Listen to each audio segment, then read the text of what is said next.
जल से मैंने क्या सीखा? जल से तो बहुत कुछ है सीखने को। सबसे पहला गुण निर्मल होता है। हम लोग उसको गंदा करते हैं, उसका स्वभाव दूषित नहीं होता, वो तो निर्मल ही रहता है। लेकिन सबसे बड़ा गुण जो जल से सीखने वाला है वो ये है कि जल को आप कितना भी गर्म कर दो, जल को आप चूल्हे पे रख दो, जल को आप कहीं धूप में रख दो, जल को कैसा भी कर दो, पर जल का स्वरूप होता है कि वो अपने आप शीतल हो जाता है। गर्म तवे पर, गर्म चूल्हे पर यदि पात्र में जल रख दिया और जितनी देर अग्नि जलेगी उतनी देर जल गर्म हो जाएगा, पर जैसे ही अग्नि से दूर करोगे, दूर करते ही जल अपने आप शीतल होता, करना नहीं पड़ता उसको। मानव कैसा होता है कि परिस्थिति के अनुसार गर्म हो गया, परिस्थिति के अनुसार क्रोध आ गया, परिस्थिति के अनुसार उसको कुछ मन में कुछ खटपट हुई, तो उसको ठीक करने के लिए हमको बहुत प्रयास करने पड़ते हैं। और आजकल सबसे ज्यादा इसी चीज की दिक्कत हो रही है संसार में। आजकल के युवाओं को डिप्रेशन हो जाता है, आजकल के युवाओं को एंजाइटी होती है, और फिर ये डिप्रेशन, एंजाइटी और ये सारे जो नाम हैं, इन सबसे परेशान होने के बाद वो उससे स्वयं नहीं ठीक हो पाते, फिर उसके लिए उनको कई सारी क्लासेस लेनी पड़ती हैं, कई लोगों से मिलना पड़ता है, उनको घुमाने ले जाना पड़ता है, पहाड़ों पे चलो, समुद्र किनारे चलो, खूब प्रयास करने पड़ते हैं, तब जाकर के वो ठीक होते हैं। पर हमने जल से क्या सीखा कि जल कितना भी उष्ण कर दो, उसको खौला दो भयंकर तापमान पर वो जैसे ही तापमान से अलग करोगे अपने आप शीतल हो जाता है।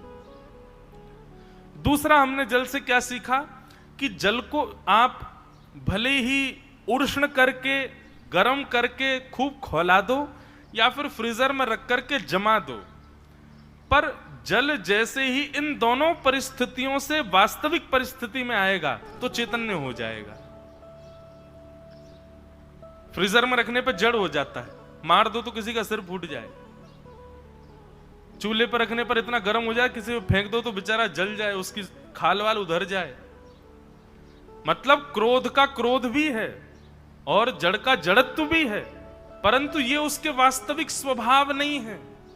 जल का वास्तविक स्वरूप क्या है? जब वो चूल्हे से अलग और फ्रीजर से अलग हो, कैसा होता है? जैसे ही दोनों से अलग करोगे अपने आप निर्मल हो जाता है और बहने लग जाता है। बहने का मतलब क्या? दयावंत, वो दयावंत होता है। तो जल से हमने क्या सीखा? सबसे पहला गुण कि वो शीतल होता है, उसका स्वभाव शीतल है। दूसरा, जल का स्वभाव बहना है। जल कभी भी स्थिर नहीं रह सकता। पात्र में है, बांध करके रखोगे, बंधन में रखोगे तब तक ठीक है, लेकिन जैसे ही बंधन मुक्त करो बहेगा। बहना अलग बात होती है और इंडिपेंडेंट होकर के कुछ भी करना ये अलग बात होती है। जल से हमने सीखा संयमित होकर के बहता है, बहता रहता है, दयावंत होता है। तो जल से ये हमने सीखा। इसलिए भगवान दत्तात्रेय कहते हैं कि मैं जल को अपना चौथा गुरु मानता हूं। क्यों? क्योंकि जल का एक स्वरूप और होता है। क्या? कोई कितना भी मैला हो, उसके आश्रय में चला जाए तो जल उसके मैल को भी नष्ट कर देता है। हमारा स्वरूप कैसा है? कोई व्यक्ति कामी, क्रोधी, लोभी, मोही, द्वेषी आदि दुर्गुणों से युक्त है, हमारे समीप आए तो हम कहें ये जाने, इसका काम जाने, हमको क्या मतलब, हम क्यों इसके पीछे पड़े। वैष्णव का स्वभाव होना चाहिए जल की भांति बने। कोई समीप आवे, यदि वो दुर्गुण युक्त है तो प्रयास करे कि उसके गुणों को, उसके दुर्गुणों को वो अपने भाव से उसको दूर करने का, डांट फटकार के नहीं, प्रेम से उसको दूर करने का प्रयास करे। जल का एक और स्वरूप होता है, वो सबके स्वरूप में फिट बैठ जाता है। जल को कहीं भी डालो, वो सब जगह यथावत जैसा रूप लेना चाहिए वैसा रूप ले लेगा। रंग में मिला दो तो रंग की शोभा बढ़ा देगा, दूध में मिला दो तो दूध की शोभा बढ़ा देगा, सब्जी में मिला दो तो सब्जी की शोभा बढ़ा देगा। जल होगा तो ही रोटी बनेगी। जल रोटी में भी है, दाल में भी है, सब्जी में भी है, चावल में भी है, मानव में भी है, पृथ्वी में भी है, सब जगह जल विद्यमान है। और किस रूप में विद्यमान है? जैसी उस स्थान की योग्यता वैसा रूप धारण करके जल वहां निवास करता है, कभी किसी के रूप को विच्छेदित नहीं करता। ये जल का स्वरूप है।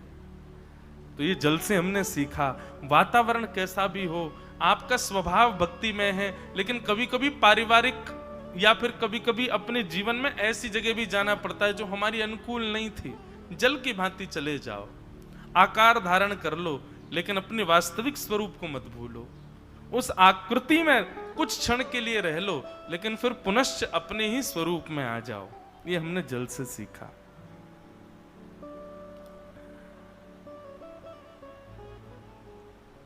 ये हमने जल से सीखा। वो स्वयं भी स्वच्छ होता है और जिनसे मिलता है उनको भी स्वच्छ कर देता है। साधक को भी जल के समान स्वयं पवित्र और शीतल होना चाहिए, और यह भी कि जो उनके संपर्क में आए उसकी सारी जलन, उसकी सारी दुर्गंध, उसकी सारी गंदगी को बहन करके उसको नष्ट कर दे, उसको स्वच्छ कर दे। ये मैंने जल से सीखा। हे यदु महाराज, ये जल मेरे चौथे गुरु हैं।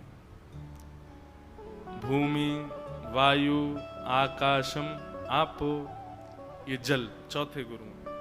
अब जल के आप गुण ढूंढो। और क्या गुण? बहुत सारे गुण हैं, इतने गुण हैं। सबसे ज्यादा गुण यदि 24 गुरुओं में आपको मिलेंगे तो जल में ही मिलेंगे।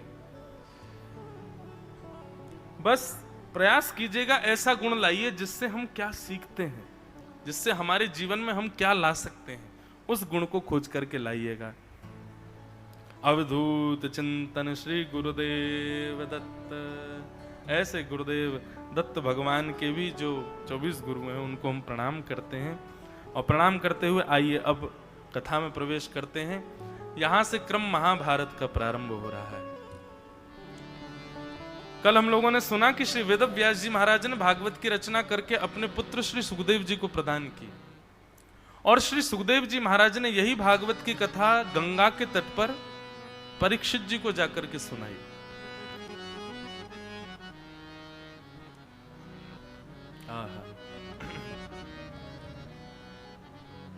यदा मृधे कौरव शर्जयाना वीरेस्वथो वीरगतिं गतेषु ब्रकोदरा वेगदगदा विमर्श भृगुनोरुदण्डे धृतराष्ट्रपुत्रे। यहां से अब सूक्ष्म महाभारत का प्रसंग चलेगा, बहुत ध्यान से सुनिएगा।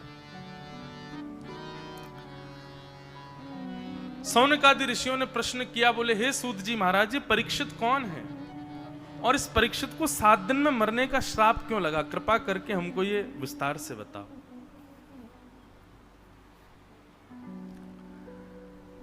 तब सूत जी कहते हैं, परीक्षित की कथा सुनाना मैं कोई उचित तो नहीं समझता, पर वक्षे कृष्ण कथोदयम,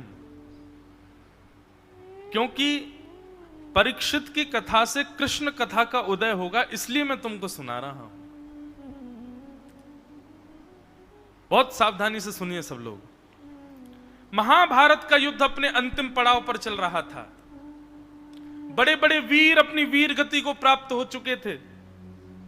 2 लोगों के बीच में अंतिम युद्ध चल रहा था, दुर्योधन और भीम। महाराज क्या बताएं, सब लोग अपनी आंखों की पलकें पकड़ करके खड़े हैं देखने के लिए कि इस विशाल युद्ध का विजेता कौन होने वाला है। भीम अपनी प्रचंड गदा उठाता है और घुमा करके जैसे ही दुर्योधन के अंग पर प्रहार करता है, तो जिस प्रकार एक लोहे से स्पर्श करके दूसरे लोहे की एक स्वर प्रकट होता है, वैसा स्वर निकलता है, लेकिन दुर्योधन को कुछ नहीं होता।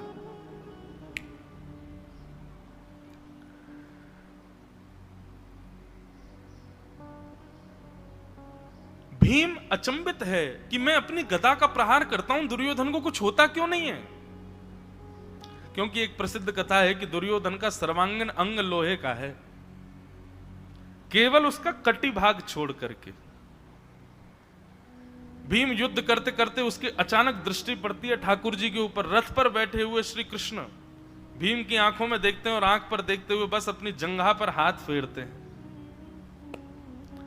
जैसे ही जंघा पर ठाकुर जी ने हाथ फेरा, भीम समझ गया मुझे क्या करना है। तुरंत अपनी गदा को उस दिशा में घुमाया जहां से उसकी जंघा टूटे, और जैसे ही जंघा पर प्रहार किया जंघा टूट गई, और जैसे ही टूटी दुर्योधन गिर पड़ा और महाभारत का युद्ध पांडवों ने जीत लिया। जय जयकार होने लगी, विजय घोष होने लगी, पांडवों ने महाभारत युद्ध जीत लिया है। आकाश में खड़े 33 कोटि देवता मन में विचार करने लगे, इतनी आसानी से महाभारत युद्ध का विजय पांडवों को हो गया। ये तो हम जानते हैं कि जीतने वाले पांडव ही हैं, पर इतनी आसानी से जीत गए हैं तो अच्छा सा नहीं लग रहा है। मतलब देवता कह रहे हैं, बोले भाई महाभारत का युद्ध विजय हो, महाभारत का युद्ध जीता जाए और श्री कृष्ण रणभूमि में ना हो तो आनंद कैसे आएगा? ऐसा कुछ होना चाहिए कि श्री कृष्ण आते, उनको बीच बचाओ या कुछ करना पड़ता, श्री कृष्ण का थोड़ा पुट लगता, तब महाभारत की विजय होती पांडवों की, तब आनंद आता। ऐसे तो ये बड़े आसानी से जीत गए, थोड़ा आनंद ही नहीं आया। मतलब जैसे हम लोग कोई पिक्चर देखें, कोई सीरियल देखें या कुछ भी देखें, हमारा मन होता है कि भाई लड़ाई मार काट झगड़ा तो थोड़ा दिखाओ, उसके बिना सुख कैसे। एक जगह मेरी कथा थी तो एक श्रोता आके बोले, महाराज जी आप थोड़ा प्रिय प्रिय कम बोला करो। मैंने मतलब बोले आप ज्यादा मीठी मीठी कथा मत किया करो, थोड़ी कहीं कहीं मार धाड़ भी बताया करो। भीम के साथ कैसे युद्ध कर रहे हैं दुर्योधन, थोड़ा उसका तलवार कैसी थी, गदा कैसी थी, उसका रथ कैसा था, वो चीख कैसे रहा था, धाड़ कैसे रहा था, नृसिंह भगवान ने कैसे फाड़ा हिरण्यकश्यप को। मैंने कि वाह भैया, इसमें ये सुनने में आनंद आ रहा। बोला हाँ, हमारे सब लोगों के रस अलग हैं, कोई वीर रस का उपासी है, कोई सौम्य रस का उपासी है, कोई करुण रस का उपासी है, सबके अपने अपने भाव। देवता बोले महाभारत युद्ध जीत गए पांडव, लेकिन आनंद नहीं आया, क्योंकि श्री कृष्ण तो रथ पर बैठे हुए थे। महाभारत में थोड़ा सा आनंद आया था जब पितामह भीष्म ने बाण चढ़ाया था, तब भगवान रथ लेकर के, रथ के चक्के को लेकर, तब बड़ा आनंद आया था। उसके बाद से अभी तक तो कोरा कोरा लग रहा है, कुछ किया ही नहीं ठाकुर जी ने। देवताओं ने नारद जी को बुलाया, नारद जी को बुला करके कहा, बोले नारद जी कुछ करो। नारद जी बोले रुको अभी करते हैं। पूरे महाभारत युद्ध में सब थे, लेकिन भगवान श्री कृष्ण के बड़े भैया नहीं थे, बलराम जी। नारद जी गए बलराम जी के पास और बलराम जी से जाकर के बोले आप तो तीर्थ यात्रा कर रहे हैं, बलराम जी क्यों नहीं थे महाभारत युद्ध में? दो कारण।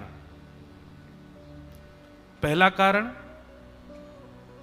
पांडवों के पक्ष में कृष्ण है, वो मेरा छोटा भाई है, और कौरवों के पक्ष का मुखिया दुर्योधन, ये मेरा शिष्य है। दुर्योधन को गदा चलाना बलराम जी ने सिखाया था। है तो ये परिवार एक ही ना, वो तो बाद में उनके बीच में मतभेद आदि हो गए, हैं तो साथ में बचपन में खूब एक संग खेले कौरव पांडव सब लोग, और भगवान के भी रिश्तेदार ही हैं। तो बलराम जी ने गदा चलाना सिखाया दुर्योधन को। एक तरफ शिष्य है, एक तरफ छोटा भाई है। मैं किस पक्ष में जाऊं? शिष्य के पक्ष में जाऊंगा तो भाई से लड़ना पड़ेगा, और भाई के पक्ष में जाऊंगा तो शिष्य से लड़ना पड़ेगा। बलराम जी ने अपनी माला झोली उठाई और बोले हम रहेंगे ही नहीं, हम जा रहे हैं तीर्थ यात्रा पर। तीर्थ यात्रा पर बलराम जी थे और हिमालय की यात्रा कर रहे थे, तभी नारद जी महाराज आ गए। और नारद जी महाराज ने आकर के कहा, हे दाऊ दादा, आप यहां बैठ कर के भजन कर रहे हो, और पता है आपको महाभारत युद्ध में क्या हुआ? जैसे ही महाभारत युद्ध का नाम सुना, बलराम जी बोले कृष्ण ठीक है, मेरो लाला ठीक है? बोले वो तो ठीक है, लेकिन एक बहुत बड़ा अधर्म हो गया है। बलराम जी ने अपनी माला झोली वगैरह सब किनारे रख दी। बोले सही सही बताओ क्या हुआ, महाभारत युद्ध में क्या चल रहा, मुझे बताओ। बोले भगवान नाभि से नीचे प्रहार करना धर्म युद्ध में मना है ना? बोले हाँ। बोले भीम ने दुर्योधन की जंघा पर प्रहार करके उसकी जंघा की हड्डी तोड़ दी, दुर्योधन को निर्बल कर दिया और महाभारत का युद्ध पांडव जीत गए। लेकिन सबसे बड़े दुख की बात यह है कि भीम ने यह सारी क्रिया आपके छोटे भैया के कहने पर की।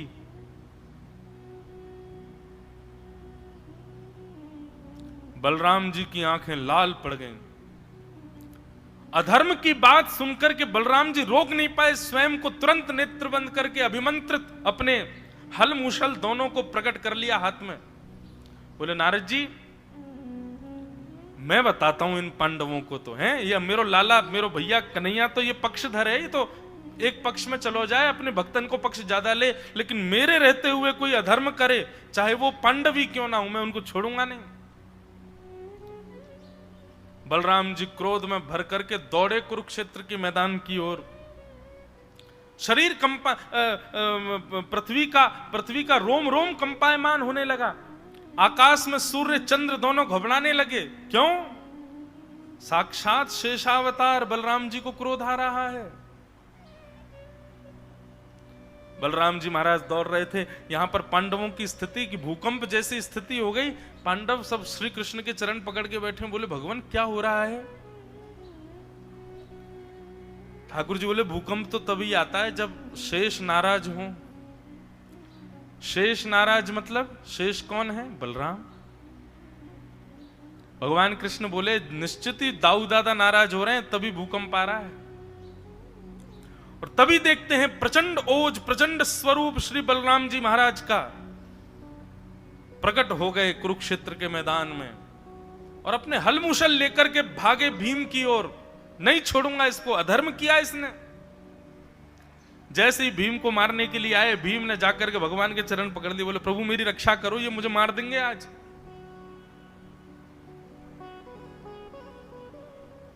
सामने से बलराम जी आ रहे हैं और यहां से श्री कृष्ण ने दौड़ लगाई।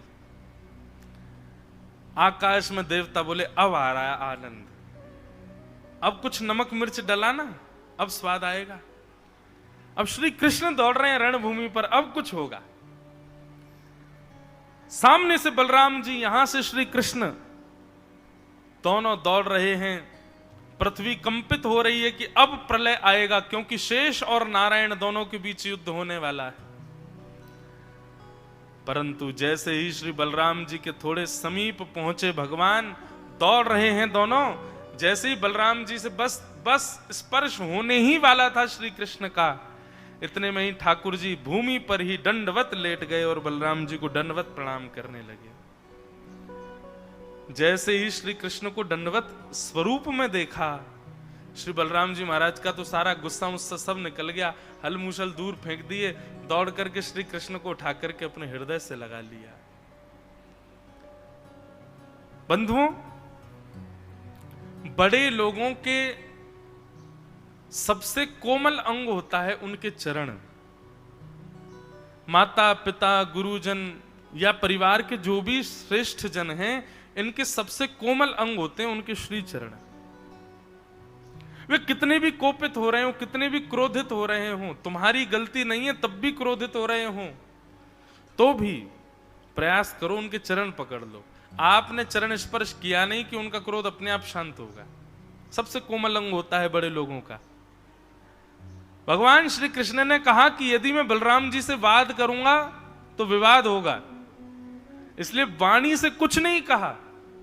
आते हुए बलराम जी को देख दंडवत भूमिगत हो गए। बोले पहले दंडवत कर लो, बाकी बात पहले क्रोध तो कम किया जाए। बंधुओं, सदैव प्रयास करो, चाहे पति पत्नी हो, चाहे भाई बहन हो, चाहे परिवार के कोई भी संबंधी हो, जब सामने वाला किसी कारण से क्रुद्ध हुआ है, क्रोध में भरा है, तो आप जल के भांति बनो। आप उस समय प्रयास करो कि ठीक है अपनी बात बाद में रखेंगे, पहले ऐसा कुछ किया जाए जिससे इसका क्रोध शांत हो। ये एक शुद्धि व्यक्ति का लक्षण होता है। हम लोग क्या करते हैं, सामने वाला क्रोध में आया, अब उसकी बात पर आपके मन में भी बात आ रही है कि मुझे कहना है, और आप अपनी बात रख देते हो, और वही फिर वाद विवाद बन जाता है। संवाद बनाओ उसको। और संवाद कब बनेगा? जब एक शांत होगा। वो एक शांत जब दूसरे को शांत करेगा तभी संवाद। कभी कलह में संवाद नहीं होता, संवाद सदैव शांत भाव में होता है। तो सदैव प्रयास करो, पति पत्नी हो, भाई बहन हो, गुरु शिष्य हो, जो भी संबंध हो, एक को क्रोध आए, दूसरे को चाहिए वो शांत हो। वो बोल ले, चिल्ला ले, बरस ले, जितना कुछ करना कर ले, जब सब करके थक जाए तब अपनी बात कहो। क्योंकि वो क्रोध में है और तुम अपनी बात कहोगे तो वो फिर मिट्टी के तेल, केरोसिन ऑयल का काम करेगी वो, फिर और अग्नि प्रज्वलित होगी, शांत नहीं होगी। जल बनो। जल का स्वभाव अभी हमने क्या सीखा? शीतल, शांत। एक को क्रोध आए तो तुम शांत हो जाओ और उसको जैसे प्रिय लगे, वो जैसे ठीक हो सके उसको ठीक करने का पहले प्रयास करो। वो ठीक हो जाए, शांत हो जाए, सम हो जाए, तब अपनी बात रखो। ये भगवान कृष्ण से हमने सीखा। बलराम जी भीम को मारने जा रहे हैं, लेकिन भगवान कृष्ण ने वाद नहीं किया बीच में, जाते दंडवत हो गए पहले, प्रणाम। और जैसे ही प्रणाम करते हुए श्री कृष्ण को देखा, बलराम जी का सारा गुस्सा ठंडा हो गया, हल मूसल दूर फेंक दिए, दौड़ करके कन्हैया को हृदय से लगा लिया। अरे मेरो लाला, इतने दिन है गए, मैं मिलो ही ना। अरे तू पूरे महाभारत युद्ध में हो लाला, कहीं तो कुछ चोट तो नहीं आ गई? ठाकुर जी बोले, ना है भैया, मैं तो ठीक हूं। जब क्रोध शांत हो गया बलराम जी का, बलराम जी बोले, लाला तो बाद में मिलूंगा, पहले ये भीम कहां है? इसी को तो मारने आया था मैं, इसने धर्म विरुद्ध कार्य किया कैसे? अब भगवान ने हाथ पकड़ा। बोले, क्यों मारने आए आप भीम को? बोले, क्योंकि लाला या भीम ने धर्म विरुद्ध कार्य किया है। नाभि से नीचे प्रहार करना यह धर्म के विपरीत बात है, और मेरे रहते हुए कोई धर्म। देख लाला, तू तो पक्षधर है, तू तो कृपालु है, तू तो दयालु है, तू तो इन सबन पर बड़ी दया करे, लेकिन कोई तो धर्म को रक्षक होना चाहिए ना। या हमारे, मैं तो नहीं देख सकूं कि मेरे सामने कोई धर्म विरुद्ध कार्य करे। भगवान बोले, अच्छा तो जब भी धर्म विरुद्ध कार्य होता है तो आप उठ के आते हैं? बोले, जी। द्रौपदी का चीरहरण वो धर्म विरुद्ध नहीं था भैया? मुझे तो आप पूरी सभा में दिखाई नहीं दिए तब। यही दुर्योधन, यही दुशासन द्रौपदी का चीरहरण कर रहे थे भरी सभा में, एक अबला नारी को निर्वस्त्र कर रहे थे भरी सभा में। कितनी बड़ी बात होती है भैया। मुझे नहीं लगता कि उस समय उससे बड़ा अधर्म कुछ हो रहा था पृथ्वी पर। तब मुझे हलमूशलधारी बलराम जी नहीं दिखे वहां पर। और आज जब ऐसे अबला नारी को निर्वस्त्र करने वाले दुर्योधन की जंघा पर प्रहार हो गया, ऐसे विधर्मी की जंघा पर प्रहार हुआ, तो आप उसके लिए धर्म रक्षक बन करके आ गए।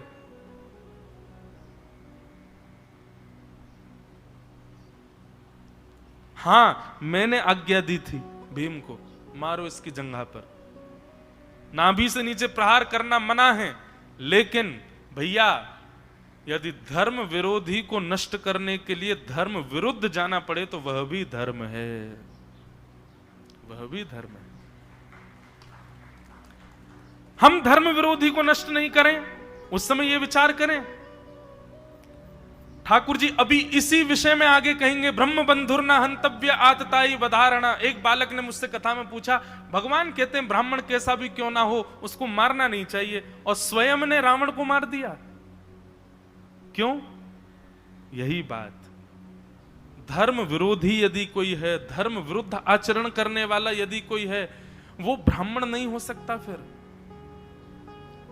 केवल त्रिपुंड लगाने से रावण ब्राह्मण नहीं हो गया था, केवल शिव तांडव स्तोत्र की ध्वनियां प्रकट करने मात्र से और समस्त ज्ञानी होने से वो ब्राह्मण नहीं था। ब्राह्मण स्वभाव से बनाया जाता है। ब्राह्मण आपके भीतर चित्त में आने वाले गुणों से बनाया जाता है, और स्वभाव और गुणों से रावण पूर्ण रूपेण राक्षस हो चुका था, इसलिए उसका ब्राह्मणत्व नष्ट हुआ है वहां पर, इसलिए ठाकुर जी ने उसको मारा। बहुत सावधानी से सुनिएगा भैया। धर्म विरोधियों को नष्ट करने के लिए एक कन्या के सुंदर घर में विवाह होने के लिए ऐसे कुछ 5 कर्म बताए। इन कर्मों में यदि असत्य बोल दिया जाए, गौ हत्या बचाने के लिए थोड़ा धर्म से विलग जाकर के कुछ करना पड़े, धर्म से विलग जाने पर यदि गौ हत्या बच रही है, ब्राह्मण का अपमान बच रहा है, एक अबला नारी की इज्जत बच रही है, तो ऐसे स्थानों पर यदि धर्म से थोड़ा विलग जाके कुछ किया जाए तो वह भी धर्म है, उसमें कोई दिक्कत नहीं। और रही बात कि आप कहेंगे कि मैंने जंघा पर प्रहार करने की आज्ञा क्यों दी थी, इसलिए दी थी कि जब द्रौपदी का चीरहरण हो रहा था तब ये दुर्योधन सभा में चिल्ला करके बोल रहा था, दुशासन जल्दी से इसको निर्वस्त्र करो और निर्वस्त्र करके इसको मेरी जंघा पर बैठाओ। उस समय बाजी हारे हुए ये पांडव, इन पांडवों में भीम ने प्रतिज्ञा धारण की थी, बोले द्रौपदी नहीं बैठेगी तेरी जंघा पर, वो पतिव्रता नारी है, लेकिन आज प्रतिज्ञा लेता हूं एक दिन मेरी गदा जरूर बैठेगी तेरी जंघा पर। भीम ने अपनी प्रतिज्ञा पूरी की है, और वह प्रतिज्ञा भी एक अबला नारी की इज्जत के जब स्वरूप को बिगाड़ा जा रहा था उस समय ली गई थी, इसलिए उसको पूर्ण करवाने के लिए उसकी जंघा पर गदा का प्रहार करवाया है। बलराम जी थोड़े से शांत हो गए, बोले लाला अब तू क्रोध मत करे, मुझ क्षमा कर दे। बोले नहीं भैया, आप हमारे अग्रज हैं, आप सदा हमारे पूजनीय हैं, पर मैं एक बात कह रहा हूं, लोग मुझे पक्षधर कह रहे हैं, लोग कह रहे हैं कि तो पक्षपात करते हैं, पांडवों का संग करते हैं, आदि आदि सब भाव रखते हैं।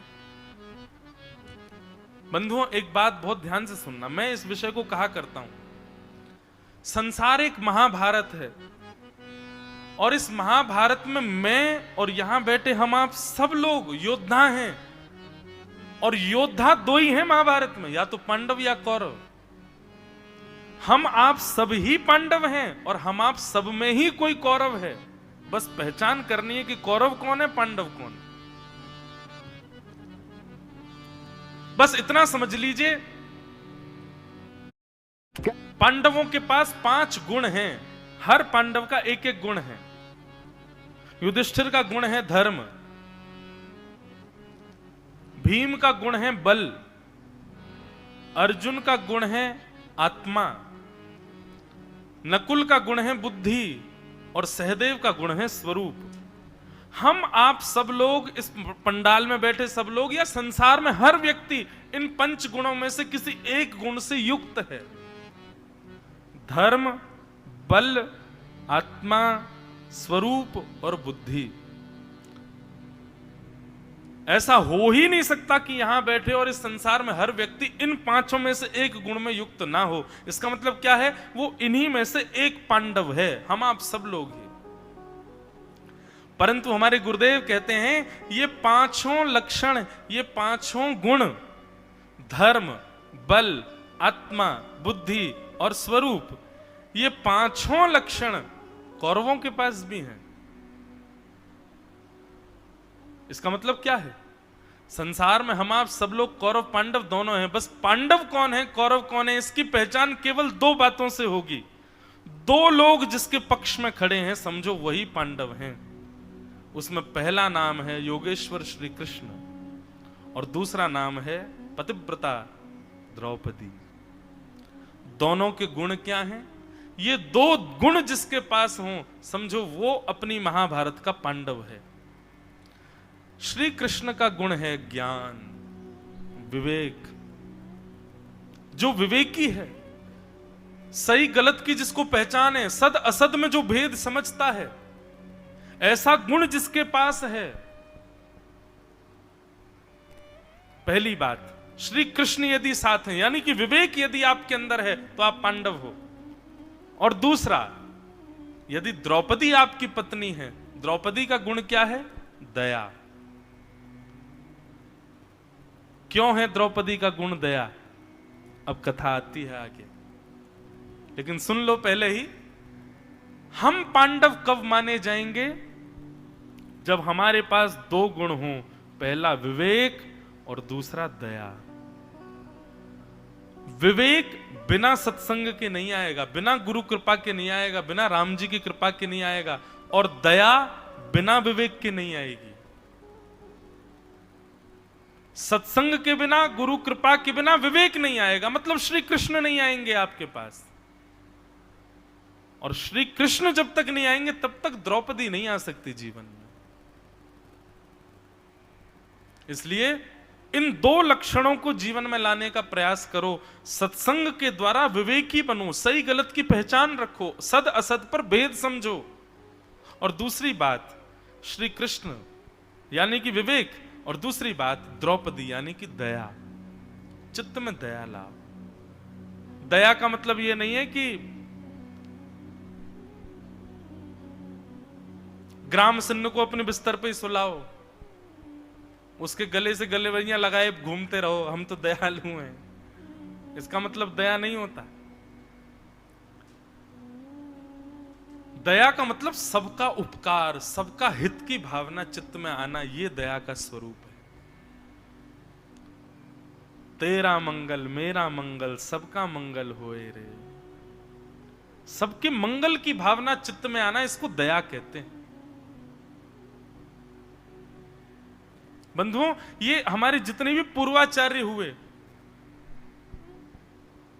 समर्थ सदगुरु श्री रामदास जी महाराज, मुझे इतना अवलोकन का अवसर नहीं मिला, लेकिन अभी गुरु जी के सानिध्य में थोड़ा बैठता हूं, हमारे आचार्य प्रवर सब कुछ ना कुछ भाव बताते हैं। तो आपने कल बैठ करके उनके विषय में जो भाव कहे,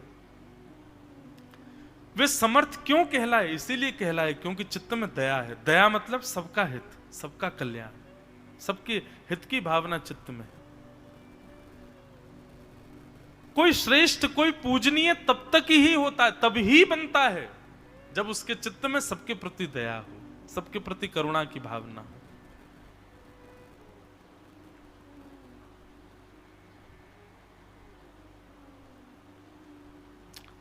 तो ये दो गुण लाइए जीवन में तो आप पांडव हो। और अगर इन दोनों गुणों से विहीन हो, अविवेकी हो और निर्दयी हो, तो हम ही कौरव हैं। और कौरव पक्ष में होना इस बात का प्रमाण है, ये पहले ही प्रमाणित हो गया। जब कौरव पांडवों का युद्ध हुआ था तब यह प्रमाणित नहीं था कि कौन जीतेगा, पर अब हम सब लोगों को एक बात तो पता है कि संसार की महाभारत में विजयी तो पांडव ही होंगे। मतलब जिनके पास अविवेक है और जो निर्दयी हैं, वो कभी नहीं जीत सकते, चाहे कितने भी गुण उनके भीतर हों। इसलिए सर्वगुण संपन्न आप हो, पर ये दो गुण और लाइए।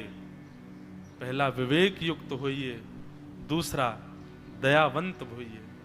सबके मंगल की भावना चित्त में लाओ। ये दो गुण आपके भीतर आ गए तो इस संसार में चाहे आपके ऊपर कोई पहाड़ फेंक दे, आप विजयी हो, आप जीतोगे। क्यों? क्योंकि ये दो गुण हैं, तो इसका मतलब क्या है? रक्षक सुदर्शन चक्रधारी है।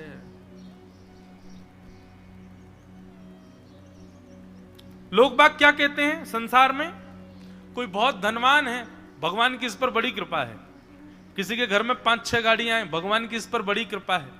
कोई स्वरूप से बहुत सुंदर है, भगवान पर इस पर बड़ी कृपा है, देखो कितना सुंदर बनाया, इसको बड़ी फुर्सत में बनाया, लोग ऐसा बोलते हैं। कोई अच्छा नृत्य करता है, अच्छा गाता है, लोग कहते हैं इस पर भगवान की बड़ी कृपा है। पर हमसे पूछें तो सर्वगुण संपन्न होना भगवत कृपा नहीं है, केवल दयावंत होना और विवेकी होना यह भगवत कृपा है। कबीर दास जी कोई बहुत बड़े विद्वान नहीं थे। भक्तिमती मीराबाई कोई बड़े बड़े विद्यालयों में जाकर के उन्होंने बहुत नॉलेज ली हो, ऐसा नहीं है। आप सारे आचार्यों में, सारे भक्तों में ये गुण देख सकते हैं कि वे दयावंत हैं और विवेकी हैं। तो इन दो गुणों को लाइए जीवन में। बाकी के जितने भी अवगुण है ना वो सब अपने आप सद्गुण बन जाएंगे, बस ये 2 गुण ले आओ। हमारी स्थिति क्या है? हमने चावल तो उबाल लिए, दूध तो डाल दिया, केसर भी डाल दी, इलायची भी डाल दी, खीर बनाने की सब सामग्री आधा औटा दिया, उसको बिल्कुल रबड़ी जैसी खीर हो गई तैयार। लेकिन अभी तक उसमें सत्संग रूपी खाण नहीं डाली, मिश्री नहीं डाली है। और माफ कीजिए, आप खीर में चाहे बहुव्यंजन डाल दो, इलायची डाल दो, किशमिश डाल दो, केसर डाल दो, बढ़िया वाला दूध डाल दो, आधा औटा दो, रबड़ी जैसी कर दो, लाल लाल हो जाए। खीर बनाने का एक बढ़िया तरीका बताएं। हम मंच से यहां कथा, एक चीज मैंने अनुभव की, कथा में कोई विषय चले, अगले दिन प्रसादी में उसका दर्शन होता है। तो एक और इतना अच्छा सुख मिलता है। हर जैसे आज 5वां दिन है तो आज 5 प्रकार का मिष्ठान था भोजन में। आप लोग पता नहीं अनुभव करने, हमको तो हो जाता है। आज 5 प्रकार की तो खीर थी। अब मैं वो साथ में भैया थे, उनसे बार बार मैंने कहा ये क्या है? बोले खीर। अच्छा, फिर थोड़ी देर वो घूम के आए, मौन और रहता है मेरा, मैं बोल तो सकता नहीं। फिर मैंने बोला, मैंने सुनी ये क्या है? वो पूछ के आए, बोले खीर। मैंने कहा अच्छा। फिर मैंने कहा तीसरी ये क्या है? ये थोड़ी सांवली सी। बोले ये भी खीर है। मैंने कहा कितनी खीर है? बोले 5 खीर है। आज 5वां दिन है कथा का, इसलिए 5 खीर।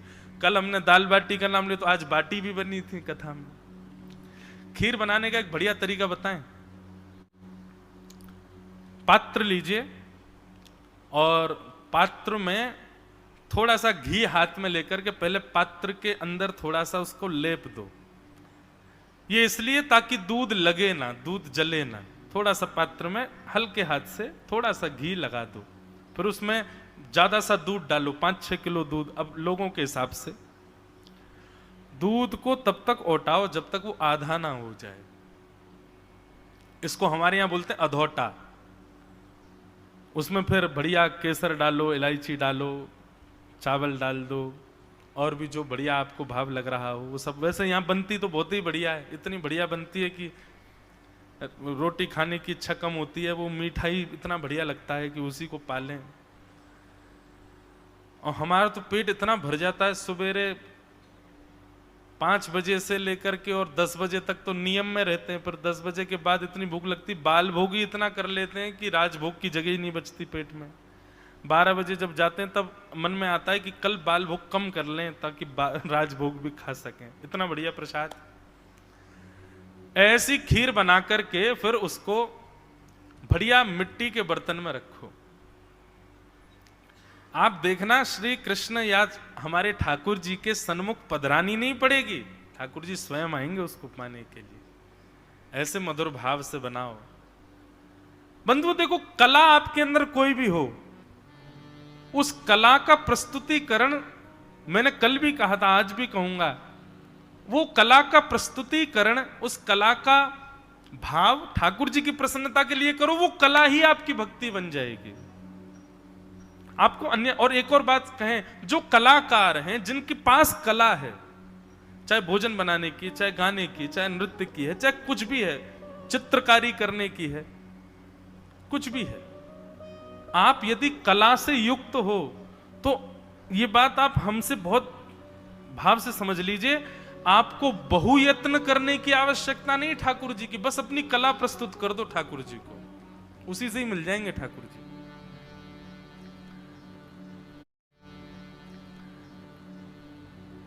इसका मतलब ये नहीं कि नाम जप कम करो, कथाएं मत सुनो, नहीं, ये सब तो करना है, पर इतनी मात्रा में करने की आवश्यकता नहीं है। जिनके पास कोई कला नहीं है उनको तो बहुत नाम जपना पड़ेगा, उनको तो बहुत कुछ करना पड़ेगा, तब जाके ठाकुर जी प्रसन्न होंगे। लेकिन आप यदि किसी गुण कला से युक्त हो, उसी को प्रस्तुत कर दो ठाकुर जी के सामने। ठाकुर जी मिलेंगे, प्रसन्न हो जाएंगे, आनंदित हो जाएंगे। तो ये 2 लक्षण लाइए अपने अंदर, पहला विवेक और दूसरा दया। पांडवों की विजय हुई,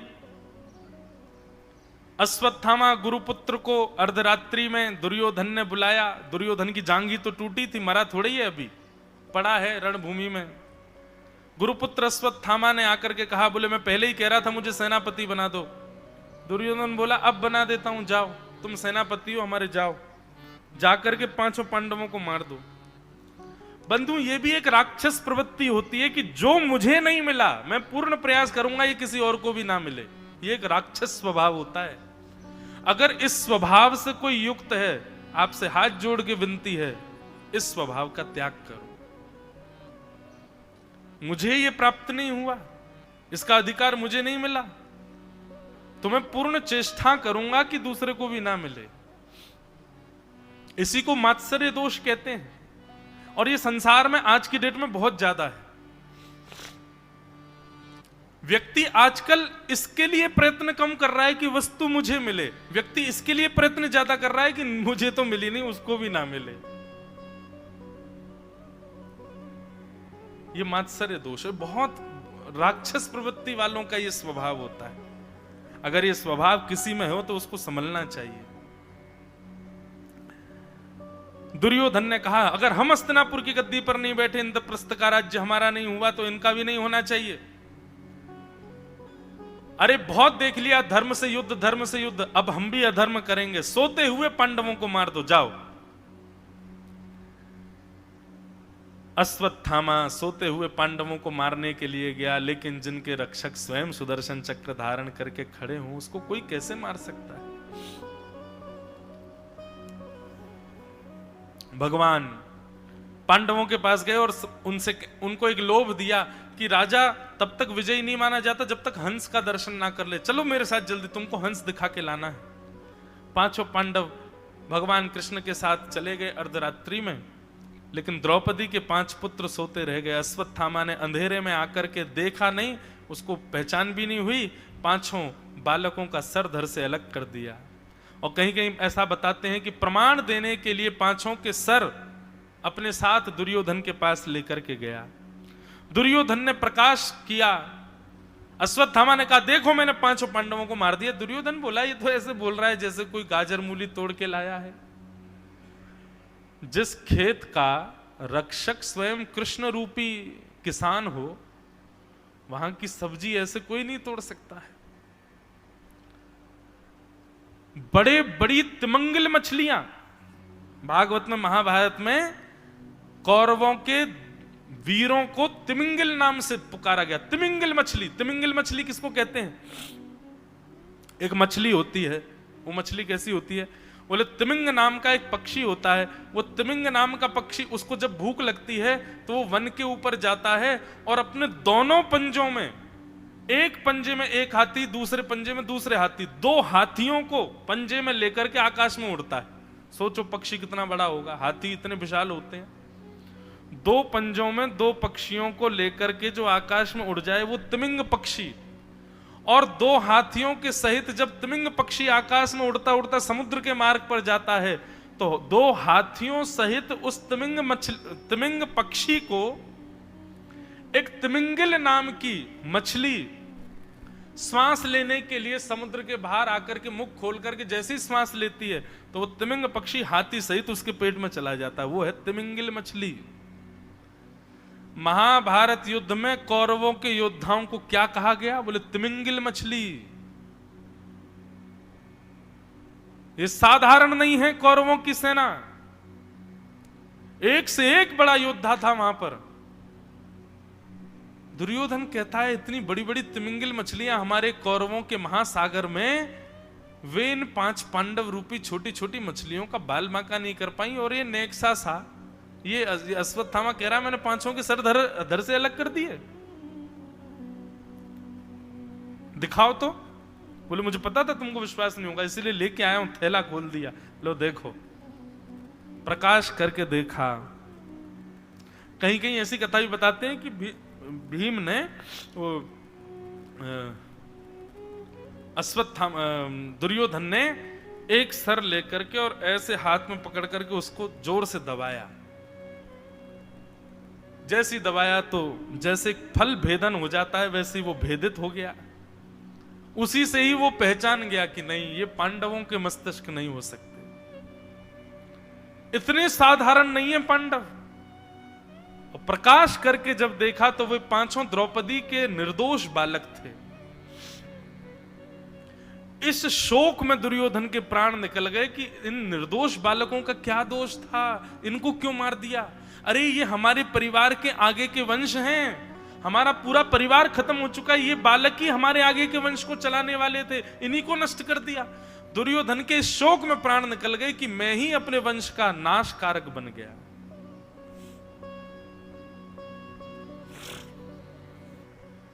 प्रातः काल का समय, पांडवों को जैसे ही पता चला द्रौपदी के 5 पुत्र मार दिए, शोक मातम मनने लगा पांडवों के मध्य। अर्जुन ने जाकर के जैसे ही देखा रक्त की धार बह रही है, द्रौपदी के सामने अपने गांडीव धनुष को उठाकर के प्रतिज्ञा लेने लगा, तुम चिंता मत करो द्रौपदी, मैं तुमको वचन देता हूं, तुम्हारे बालकों की रक्षा तो नहीं कर पाया, लेकिन जिसने भी तुम्हारे बालकों की हत्या कर रही है वो कहीं भी हो, इंद्र के लोक में भी यदि पहुंच गया होगा तो वहां से भी घसीट करके लाऊंगा, उसका सर धड़ से अलग करके उसके रक्त से तुम्हारे केशों को रंगित करूंगा। क्रोध में भर गया अर्जुन।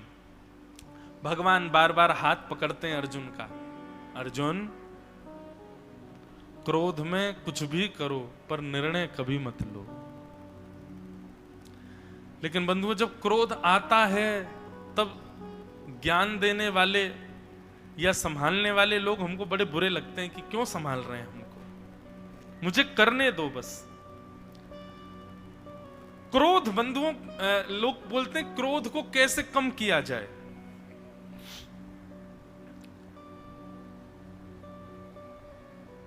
क्रोध कभी कम नहीं हो सकता, क्रोध एक मानवीय स्वभाव है। बस आप एक चीज को अपने वश में कर सकते हैं, क्रोध में मौन हो जाओ। मौन से बढ़िया क्रोध को वश में करने का और कोई उपाय नहीं। और ये मैंने पिछले 5 दिनों में अनुभव कर लिया है।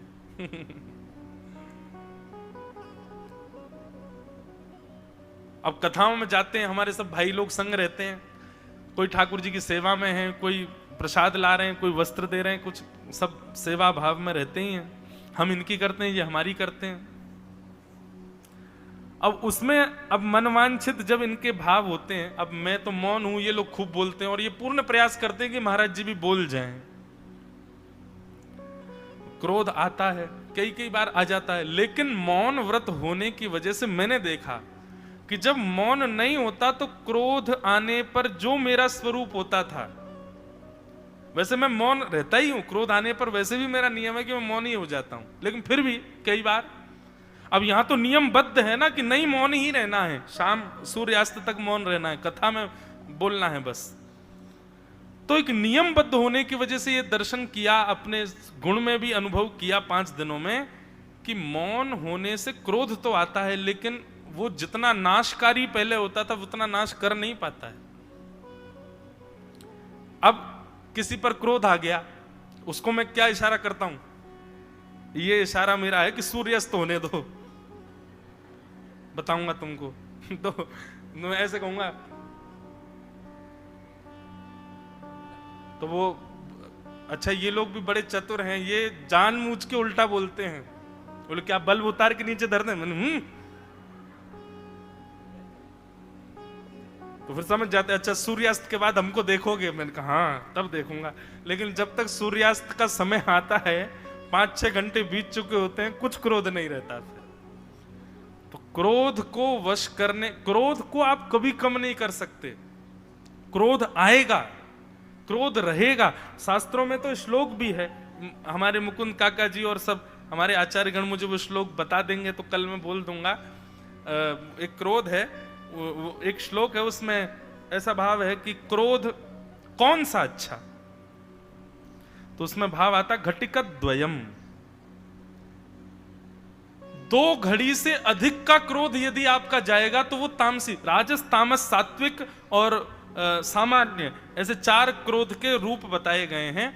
तो तामसी क्रोध बताया गया, तामसी मतलब नरकगामी, नरक जाने वाले जो लक्षण है उनमें से एक अत्यंत कोप, कटुकाच वाणी, दरिद्रताम च स्वजनेषु वैरम, नीच प्रसंग, कुलहीन सेवा, चिन्हानि देहे नरकम गतानाम, उसमें सबसे पहला गुण ही है। नरक कौन जाता है? बोले जिसको बहुत गुस्सा आता है। पर भयानक क्रोध करने वाला नरक नहीं जाता। भयानक क्रोध आने पर गलत निर्णय लेने वाला और गलत क्रिया करने वाला नरक में जाता है। तो क्रोध का सबसे बढ़िया स्वरूप है मौनम आस्तान, मौन हो जा। आप हो नहीं पाओगे, लेकिन बस कैसे भी कर लेना। और सबसे बढ़िया ये दो अंगूठों है ना, इनको बीच में यहां दबा के और यूं मुट्ठी बांध करके बस आंख बंद करके बैठ जाओ। लंबी लंबी श्वास लो, चुपचाप बैठे रहो, बस 2-3 घड़ी तक प्रतीक्षा करो। क्रोध का बंधुओं एक स्वरूप है, वो कितना भी तेजी से आया हो वो अखंड नहीं रह सकता, उसको जाना ही पड़ेगा। और जैसे ही जाए तब बोलना। बस इतना समझ लीजिए, क्रोध आने पर निर्णय नहीं लेना है, बस उस समय अपने आप को संभाल करके रखना है। उसके बाद आप संभाल लो, फिर जो निर्णय लोगे वो हितकारी होगा। भगवान बार बार अर्जुन का हाथ पकड़ते हैं, क्रोध मत कर, क्रोध मत कर, क्रोध मत कर। लेकिन अर्जुन हाथ छटकार देता है अपना, बोले कि नहीं, मैं 5 बालकों के हत्यारे को मार के लाऊंगा, आदि आदि बात। भगवान बोले पछताएगा तो मेरे पास ही आएगा, चल तू देख क्या करता है। कृतवर्मा, अश्वत्थामा आदि 3 लोग बचे थे। तीनों की जांच की गई तो अश्वत्थामा दोषी करार साबित हो गए, इसी ने मारा है। जैसे ही अश्वत्थामा का दोष सिद्ध हुआ, अश्वत्थामा भागा रथ में बैठ करके, महाराज ठाकुर जी पीछे रथ लेकर के भागे अर्जुन का। थोड़ी दूर जाने पर दिखा कि अश्वत्थामा को लगा बचने वाला तुम हूं नहीं, उसने तुरंत ब्रह्मास्त्र अभिमंत्रित करके अर्जुन के ऊपर छोड़ दिया। जैसे ही ब्रह्मास्त्र आकाश में आया, ब्रह्मास्त्र को देख करके अर्जुन कांपने लगा कि पाहि कृष्ण कृष्ण महाबाहो भक्तानां भयंकर त्वमेको दय्यमानानां अपवर्गोऽसि संस्कृते। चरणों में गिर गया अर्जुन, बोले भगवान ये ब्रह्मास्त्र है, इससे मेरी रक्षा करो। भगवान बोले कायरों की तरह नीचे नहीं बैठो, खड़े हो। ब्रह्मास्त्र विष को विष काटता है, लोहे को लोहा काटता है। ये अश्वत्थामा है, इसको ब्रह्मास्त्र चलाना आता है, वापस बुलाना नहीं जानता। लेकिन तुम ब्रह्मास्त्र चलाना भी जानते हो और उसको शांत करना भी जानते हो। तुम भी ब्रह्मास्त्र छोड़ो, दोनों ब्रह्मास्त्र टकरा करके शांत हो जाएंगे, दोनों को अपने पास बुला लेना।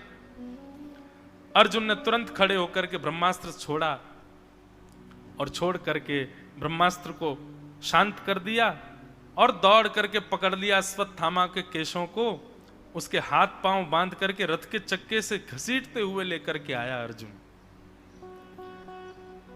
हल्ला हो गया। द्रौपदी को पता चला मेरे निर्दोष बालकों का हत्यारा। द्रौपदी को जैसे ही पता चला मेरे निर्दोष बालकों का हत्यारा मिल गया है, देखने के लिए बाहर आई कौन है। और द्रौपदी ने जैसे ही देखा गुरुपुत्र अश्वत्थामा। द्रौपदी कहती है उवाच चासहन्तस्य वन्धनानयनं सतिं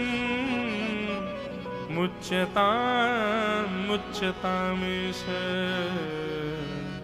ब्राह्मणो नितरां गुरु।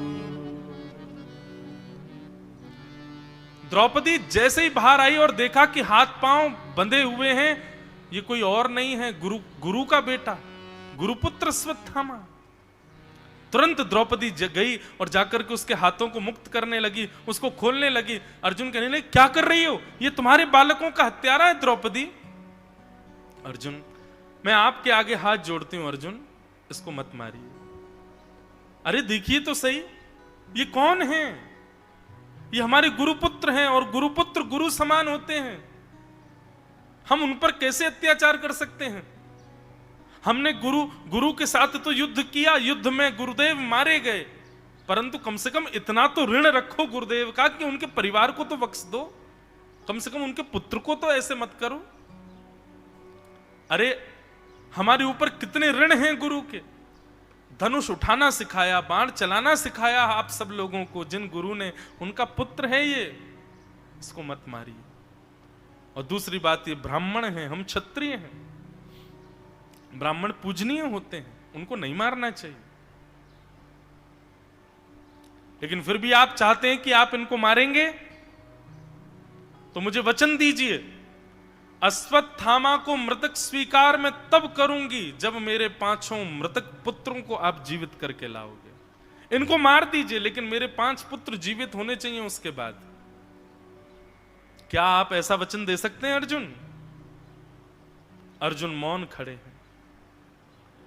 अर्जुन कहते हैं देवी, इतनी दया की स्थिति इस समय तुमको प्रकट नहीं करनी चाहिए। हमेशा दया दया दिखाओगी तो कैसे? बोले मैं दया नहीं कर रही हूं, मेरी बात सुनिए आप। अगर मेरी बात से आपको अस्वीकारिता लगती है तो बताइएगा। अश्वत्थामा के पिता को महाभारत युद्ध में मारा जा चुका है। अश्वत्थामा की पत्नी, अश्वत्थामा की मां पति विहीन हो चुकी है, उनके पति नहीं है, वो केवल अपने एक पुत्र के सहारे रह रही हैं। इनको भी मार दोगे तो पति और पुत्र दोनों के मरने का कष्ट एक अकेली मां के ऊपर कितना भार पड़ेगा, वो सोचो ना अर्जुन। मेरे बालक भले ही मार दिए हों, पर मुझे एक तरफ से तो थोड़ी सराहना है कि मेरे 5 पति जीवित हैं। लेकिन इनकी मां का क्या? पति पहले मर गया, पुत्र को हम मार देंगे तो वो कहां जाएंगी? इसलिए मैं हाथ जोड़ती हूं, इनको मत मारो। श्री वेदव्यास भगवान ने श्रीमद् भागवत जी में यहां पर द्रौपदी के निर्णय में 5 बातों को विशेषता दी है। द्रौपदी ने जो ये अश्वत्थामा को न मारने का निर्णय लिया है, इसमें 5 बातें मुख्य हैं। और प्रत्येक मानव को चाहिए किसी भी निर्णय से पहले इन 5 भावों का विचार करे। सबसे पहला, धर्म क्या है? कहीं मैं जो करने वाला हूं, मेरा जो निर्णय है, वो कोई अधर्म तो नहीं है? सबसे पहले धर्म का विचार करो। द्रौपदी के जो निर्णय है उसमें धर्म है, पूर्ण रूपेण धर्म है। दूसरी बात, हर व्यक्ति को विचार करना चाहिए निर्णय लेने से पहले कि मैं जो निर्णय लूं वो न्याय युक्त होगा कि नहीं, उसमें न्याय मिलेगा कि नहीं, दोनों पक्षों को न्याय मिले। सकरुणम, तीसरा लक्षण द्रौपदी के भाव में दया। निर्विलीकम, चौथा लक्षण निष्कपटता। और 5वां लक्षण समम, समता, समत्व। ये 5 बातों का हर व्यक्ति को विचार करना चाहिए। धर्म, न्याय, दया, निष्कपटता और समत्व। इन 5 को केंद्र में लेकर के ही निर्णय लेना चाहिए। और द्रौपदी की बात में ये 5 चीजें, धर्म भी है, न्याय भी है, करुणा भी है, निष्कपटता भी है और समता भी है। द्रौपदी की बात से युधिष्ठिर सहमत हो गए। अर्जुन, मैं द्रौपदी के पक्ष में हूं, मत मारो। अर्जुन ने भीम की ओर देखा, भीम बोला तू छोड़ दे, मैं मारूंगा। नकुल सहदेव बोले हम भी द्रौपदी के पक्ष में। प्रजा को देखा, प्रजा ने कहा हमारे हवाले कर दो, हम देख लेंगे इसको। आहा, कि निशम्य भीम गदितम द्रौपद्यश्च चतुर्भुज आलोक्य वदनम सख्य।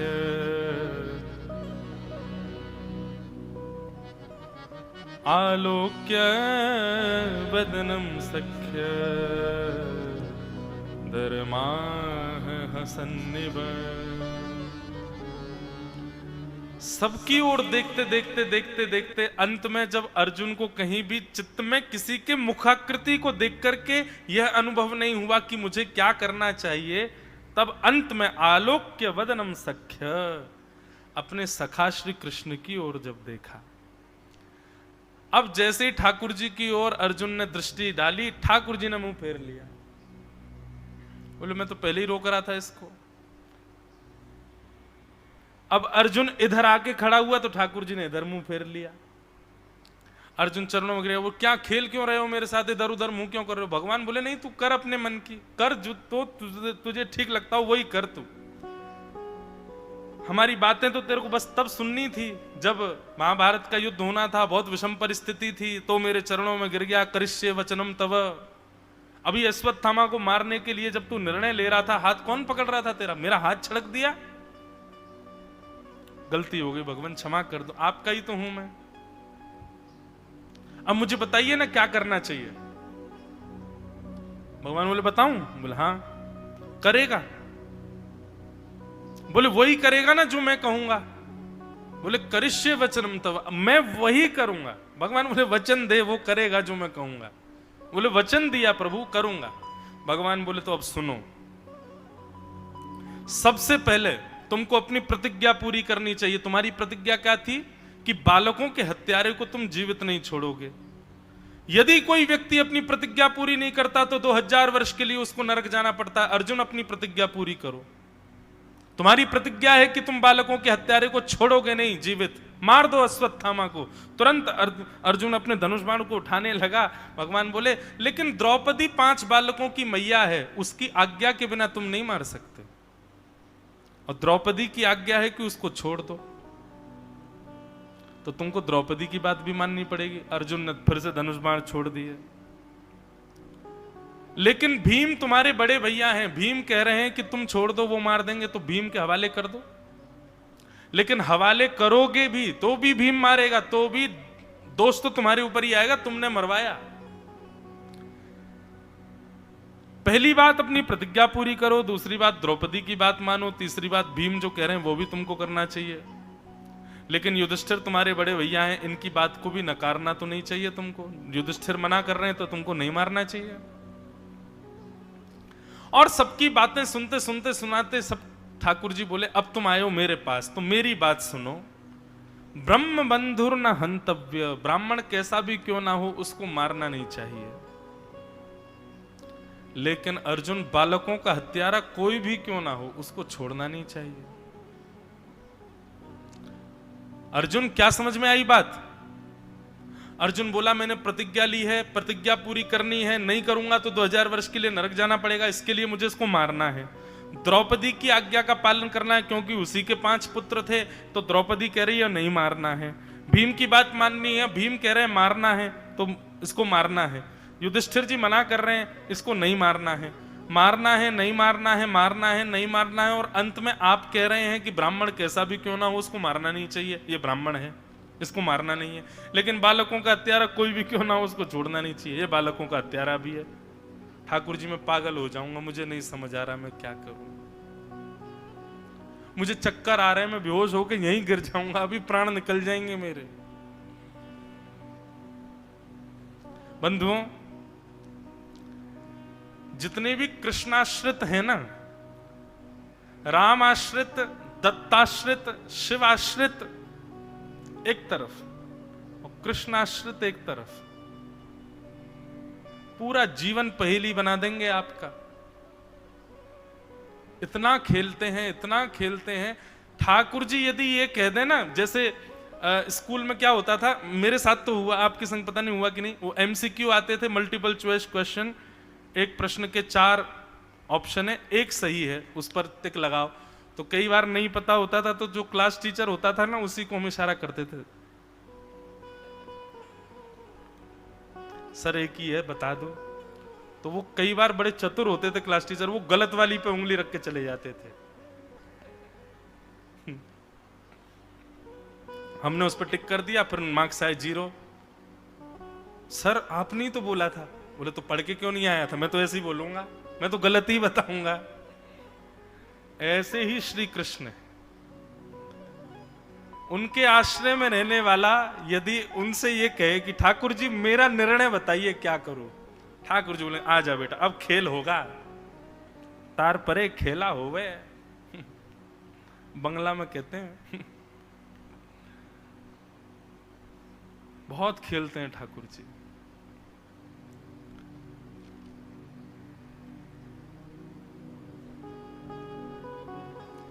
अर्जुन सिर पकड़ करके बैठा है, मैं क्या करूं? भगवान बोले तूने वचन दिया था जो कहूंगा सो करेगा, अब कर।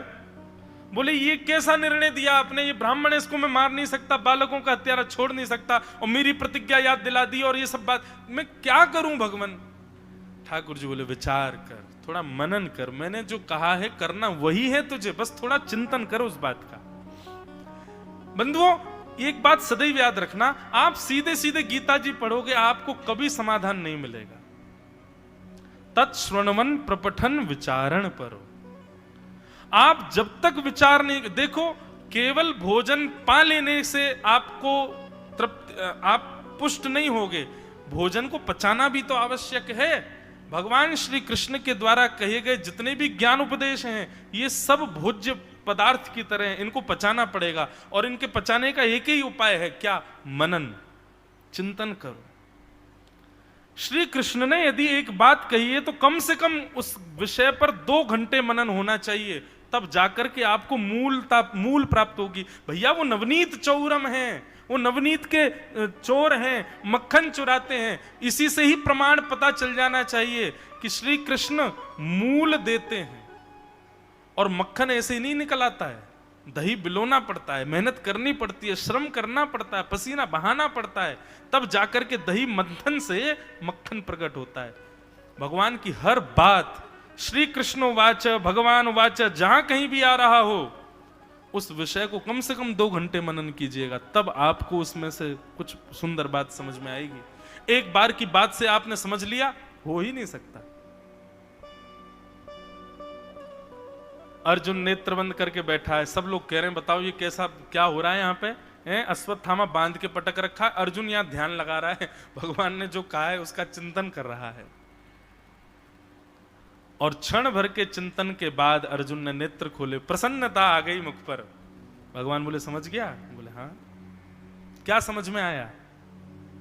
बोले ब्राह्मण है इसको मारना नहीं है, बालकों का हत्यारा इसको छोड़ना नहीं है, इसका मतलब मृत्यु दंड से बड़ा दंड इसको देना है, और ऐसा दंड देना है जिसमें ये दंडित भी हो और जीवित भी रहे।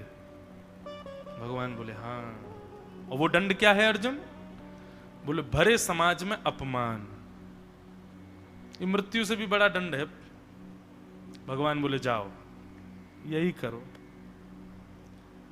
और भरी सभा में अश्वत्थामा की आधी मूंछ, आधी दाढ़ी, आधे केश और शिखा छेदन कर दिया उसका। ब्राह्मण की सबसे बड़ी पहचान शिखा है, उसका शिखा छेदन करके, और मणिम जहार मूर्धन्यम, उसकी ब्रह्म तेज की मणि को लेकर के छीन करके।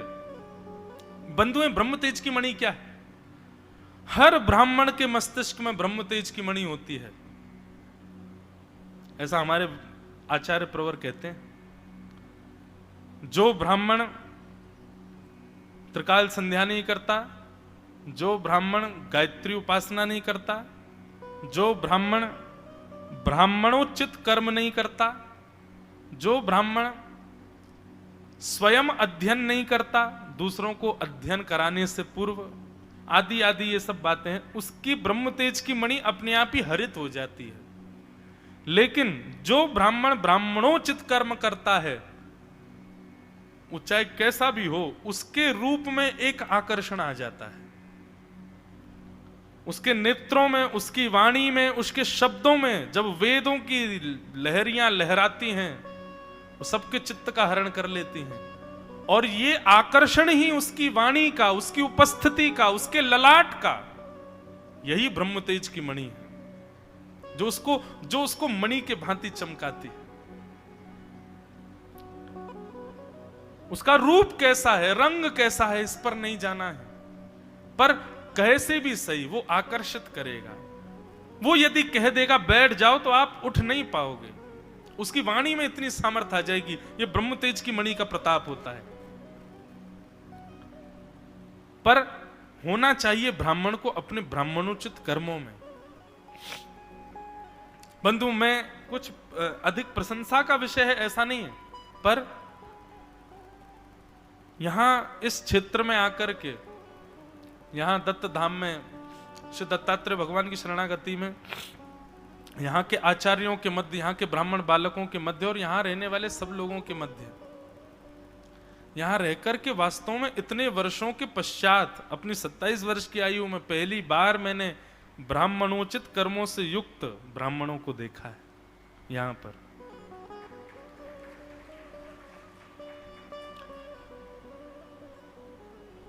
वे जब बोलते हैं, अरे बोलते क्या, परसों आप लोग नृत्य करने लगे यहाँ पर, तो मेरे मन में क्या आया कि नहीं, ये मानव नहीं, पंडित जी नहीं, कोई ब्राह्मण नहीं, साक्षात वेद नृत्य कर रहे हैं। ऐसा लग रहा था ऋग्वेद, यजुर्वेद, सामवेद, अथर्ववेद ही नृत्य कर रहे हैं भुजा उठा करके।